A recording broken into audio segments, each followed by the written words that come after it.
Hey, what's going on, everyone? Matt Jarbo here with $3 Theater, and I just wanted to talk about my friend Andy Signore's newest scoop coming in from Fandom Wire. This apparently is a Fandom Wire exclusive about who is going to be the director of the new Jason Bourne reboot. And this is actually really cool because we've heard rumors before about Universal wanting to reboot the Jason Bourne franchise. Obviously, they tried in 2011 with Bourne Legacy starring Jeremy Renner. They tried to, I think they're doing a Treadstone TV series for Sci-Fi or USA that is also kind of continuing that legacy. And now they're wanting to just go back and just kind of start over from scratch again, considering that I believe 2001 is when we saw Doug Liman's very excellent The Bourne Identity. And then, of course, Paul Greengrass came in and took over with The Bourne Supremacy, and then The Bourne Ultimatum, and then ultimately Jason Bourne. And I have to say, Liman's Bourne was fantastic. It was a very straightforward thriller, action thriller, which I liked.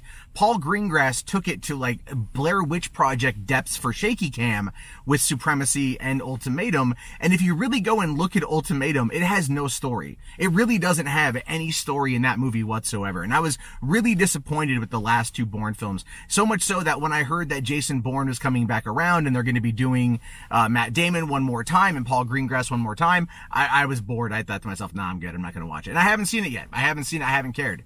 I haven't even heard good things about it. That's how much, giving him the freedom on the last two movies, I think really failed him. But that being said, when he did Captain Phillips, that's one of my all-time favorite Tom Hanks movies. And I think he got robbed from having the best actor cred and probably even best director for the Oscars that year. So he's not a bad director, but I think he just was trying so hard to craft this type of identity around Bourne that ultimately failed it, even though it did produce so many copycats. So much so that even 2008's Quantum of Solace, the follow-up to 2006's Casino Royale, so much tried to imitate the new Jason Bourne in-your-face, fast-cut editing and all the fighting that it actually was a detriment to the finished product. So there's that. Now anyway, with this new movie they're planning on doing, according to Andy Signore through Fandom Wire, is they're talking about bringing in David Leitch to direct the film. Now, he's a good choice, and I say this for a couple of reasons. One, I very much loved, his work on John Wick. I really liked Atomic Blonde, regardless of the fact that it was definitely a bit slower of a movie. I feel like the action in Deadpool 2 was really fun, even if the heart of the movie wasn't there, which is the whole point of him, when you don't have Tim Miller, who brought the heart to Deadpool, David Leitch brought the action, which was great. And Hobbs and Shaw, I honestly haven't seen yet. I want to. I'm a huge Fast and Furious fan. I just haven't had the chance to watch it yet. But it's on HBO now, so I'll probably go and give it a watch. Because, hey, everyone's going to be quarantined, right? So I'm going to have a lot of time to watch movies. But I do like the idea of him coming in to do this. I do think this is right up his alley. So the reason why I say that is this. So the character of Jason Bourne is very straightforward, right? It's a very straightforward guy. He doesn't have an identity. He doesn't remember who he is. He's clearly a secret agent. Clearly he's got all this advanced training, and he has to go and, figure everything out and, of course, stop the bad guys. And as the books progressed, when he took on, I believe it was the Butcher, and that was played by Carl Urban in Bourne Supremacy. In the original Bourne Ultimatum book, the finale was him versus the Butcher in Leningrad. It wasn't in Leningrad. It might have been in Leningrad. In Russia, they had one of the towns that was made to mimic an American Midwest suburban city, and that was the final battle there. But they took out that character in the second movie, so and even killed even killed his wife. Marie, I think her name was, in the second movie too. So you're just all right, you're not even following the books anymore. So there's that.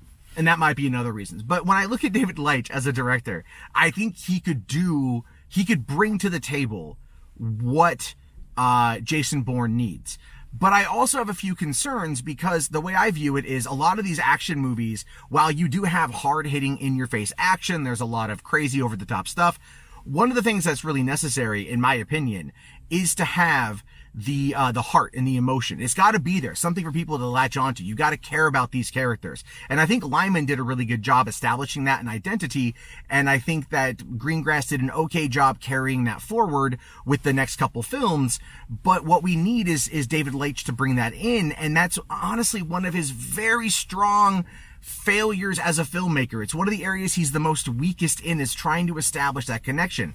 Chad Stileski is great at that. I mean, the work he did in John Wick Chapter 2 and really kind of opening up John as a character and allowing us to kind of be there with him, to root for him more, carried over heavily to the success of John Wick Chapter 3 and whatever we're going to see in John Wick Chapter 4. And after watching Atomic Blonde, you can see there is where the dichotomy is for their directing styles. While they're both very stunt-oriented, very action-oriented, David Leitch's biggest problem is trying to establish a connection with the character. And that is where we're finding ourselves here with this particular situation. So while it's cool that he's going to be directing it, I'm down to see it. Like, I think everyone, he can do better as time goes on.